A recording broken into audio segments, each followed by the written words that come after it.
आज मी मुलांना शेती बघायला नाही तर त्यांच्या आई बाबांच्या कष्टांची ओळख करून द्यायला नेलं होतं. चंद्रशेखर काकांचं शेत आहे. पहिले काय राहायचे लाकडी अवजार, आता सुतारकाम कोणी करत नाही म्हणून आता हे सगळे लोखंडी झाले.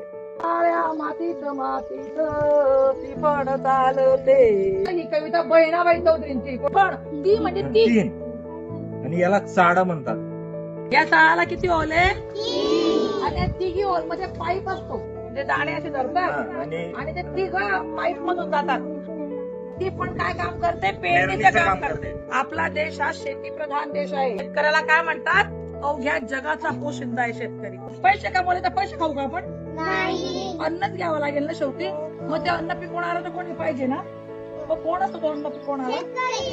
दोन पिकामधलं अंतर जर मोठं असलं तर त्यावेळेस तो खड वापरला जातो आणि दोन पिकातलं अंतर जर कमी असलं तर काय वापरलं जातं? कोळप वापरलं जातं. आणि कोळपणी करतो म्हणजेच त्याच्या शेजारची जी जमीन आहे त्याची माती कोळपीने खालीवर होते आणि साहजिकच पिकांना छान नवीन ऑक्सिजन मिळायला सुरुवात होते. पण वर्षातून दोन प्रकारची पिके घेतली जातात.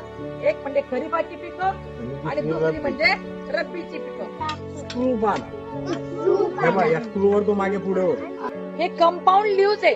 हे पिकांजवळ झालेलं गवत काढण्यासाठी तुमच्याही शेतात येते.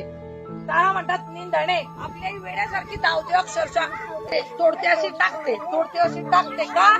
तर जिची जास्त कपाशी होईल तिला जास्त मजुरी मिळते म्हणून. लेकरं आज त्यांच्या आई वडिलांचे कष्ट, संयम आणि अन्नाची किंमत शिकलेत.